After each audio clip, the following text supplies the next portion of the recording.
there'll be some form of porn for many, many, many years to come, whether it be technological, whether it be a computer, whether it be CD-ROM, whether it's interactive, whether you have some device you put on your you-know-where and it pumps it while you watch a movie, or whether you get a live doll and you get a reflection of your favorite actress on it who says your name because you put it into the computer. Oh, what's your name, by the way? Oh, it's Nick. Oh, Nick. Oh, Nick. Keep doing that, Nick. Oh, you'll get that. You'll be in computers very soon, you know. And so, no matter how much technological goes, porn will be right there in the front line because it always has been. The first pre-recorded tapes were porn. Yeah. You know that. Very first tapes. Then from there, within the CD-ROMs, interactive CDs, DVDs, internet, high definition, all that was porn first because it's the experimental medium. If you screw up, you didn't invest that much. So it's the experimental medium. Yeah, no, but I guess the idea is, do you think that, I mean, the way porn is made these days, with technology, people are able to make their own porn. So do you reckon that professional porn will sort of die out and be replaced by amateur? In many ways, yes, that's exactly correct. These people will then become amateur filmmakers. Same thing goes for mainstream movies. Your average, kid next door can take a nice little high-def camera, shoot a great little movie, and get it to some distributor like Paramount, Universal. Next thing you know, they'll be putting major directors out of business. Of course, anybody can be a filmmaker now. You know how it is with these little cameras that they're automatic focus. These cameras do the work for you. Then they got these editing systems. Look at Crank 2 as an example. It was shot on high definition. A lot of big movies now are shot on high-def videotape because it's way cheaper than film, right? So we're looking at a new era, a new era in filmmaking, where the next-door neighbor could be an amateur porn director, and the guy across the street could be an amateur mainstream movie director. The future Spielberg. So that's going to be interesting. I mean, now in porn, they still have some of the higher budget films like Pirates, where they have special effects and it's like a real movie. So they'll still have the higher budget stuff. Or Jenna Jameson's tapes will still sell because of her. Often if a star is behind the film, might move because you want to see that particular star. Now, I mean, during your career, is there anything you were dead set against whilst doing porn in terms of, I don't know, fetish or anything that you... I wouldn't do a gay film. Nothing wrong with it, but I can't get an erection seeing a hairy behind. I want to shave it. That's one thing. No, but I mean, apart from that, was there anything that you wouldn't do, or we felt anything violent? I never did a violent scene in my whole life. I would do that in an R-rated movie, but not an X-rated movie, because the purpose of watching a porn is to get excited. So I don't want people to get excited seeing violence. Because I mean, now I saw a video the other day of you watching that 2 Girls 1 Cup, which I just think is absolutely disgusting. Yeah, I know, it's funny. I don't know if that's really that. I don't know if that really is what it's supposed to be. I heard it was pistachio ice cream. I don't know. They made it in Brazil, I think, but that's not my industry at all, by the way. And I can't. People always ask me, why do I allow that? I'm saying, listen, that's not part of the adult industry that I know. We can't stop stuff. Just like I can't stop those.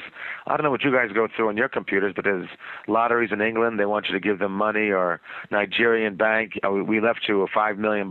Just comment here. I always get all these scams on the internet, and you can't catch these people because they have these movable. They just move around a lot, or they have these these porn webs in Amsterdam, and they just move around on the islands. So you have that kind of garbage like 2 Girls 1 Cup, which I heard came from Brazil. They eventually stopped it. There's a lot of illegal stuff on the internet, and we can't. We try to stop it ourselves. In fact, we have an organization called ASACP, which is Association of Sites Advocating Child Protection, and we actually got a letter of thanks from the FBI, but tracking down a kiddie porn ring all the way to France. So we're just as much into busting these as anybody else is, Well, no, what I was going to say was that video has become somewhat of like a rural video where people just watch it just for the reactions instead of actually... That's why the YouTube, which is R-rated, could show the reactions of me and Joe Rogan and a lot of celebrities, but it could not show that. What really pissed me off is that how these scoundrels get away with it. If you show porn on a video anywhere on the internet, you have to press a button saying, are you 18? Sometimes the sites have you fill out information of a credit card. They know that you're over 18. Yet 2 Girls 1 Cup did nothing. Nothing. You put it on 2girls1cup.com, whatever, and it goes right to the video. Not even a are you 18 or over. I mean, I know that the honor system is kind of a joke. It didn't work on the airplanes either. Have you packed your bags at all times? Remember that stupidity? Yeah. He said, no, Abdul packed them for me. See that guy back there? Put in a couple of bombs. You'll see him. No, it was all, the honor system is a joke, but at least they used to ask, are you over 18? And every porn film, they'll do that. This thing was nothing. It was so pirated. It was so bizarre that whatever they could put anything on the internet. And people ask me to defend it. I'm not going to defend it. I have nothing to do with it. I can't prosecute them any more than you can. I'll defend everything under my industries, everything that belongs to Free Speech Coalition, Adult Video News Magazine, Adult Video Association of America, or ASACP. Anything under those auspices I'll direct, which is the entire basic porn industry. Every major company I'll defend. But things that are like that, I can't. Because I can't bust them. I don't think no more than you could bust those English lottery, or the Nigerian banks that want to give you millions of dollars. Why are they getting away with it? No one seems to be stopping them. I get like 20 garbage craps on my internet every day. Why isn't someone stopping those assholes? No, I know, absolutely. I wanted to ask you something about something that you did in your career, autofellatio. I wanted to know how you found out. Well, I was a gymnast in school. I was able to do that, after many years of, being a gymnast. I was able to do it. That's all. And I have a fairly large, so being a gymnast and being a little bit large endowed and having the right shaped torso enabled it. But I did a lot of jokes. It was never done for the sake of eroticism. It was done with a comedy. Like I would say, I'm going to make sure I wear a rubber because I don't know where he's been. I don't trust him. Or I give myself a wrong phone number because I don't want me calling me anymore.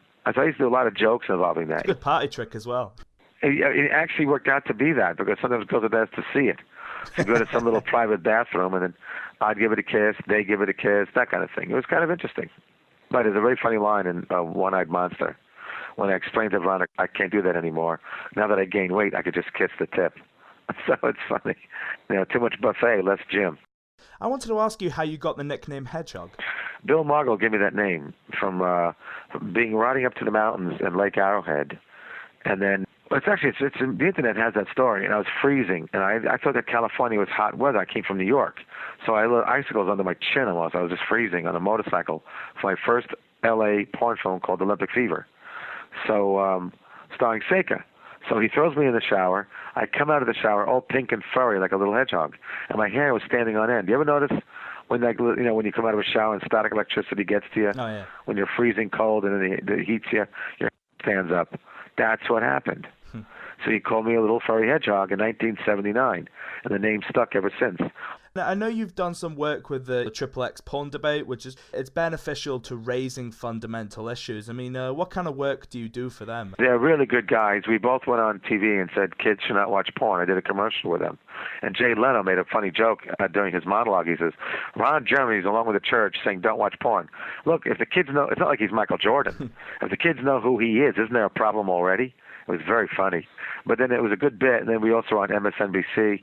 I debate Craig Gross. He's a friend of mine, but on stage you wouldn't think so. It's a really good, strong debate, on the merits of porn and why he's against porn.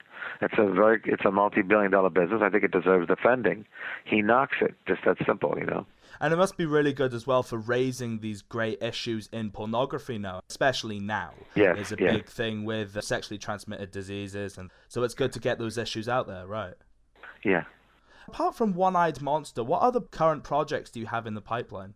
Well, I got right now coming out, as I said, is Crank 2. Paramount Home Video has a film called Stoned Age, a caveman comedy with Dave Carradine and Tom Arnold. I'm in that. Wow. I have a film that just played at Tribeca called Midgets and Mascots. And you can see me, of course, the biggest thing I've ever done is still on stores called Boondock Saints. And if you like South Park, there's a film called Orgasmo you could still rent.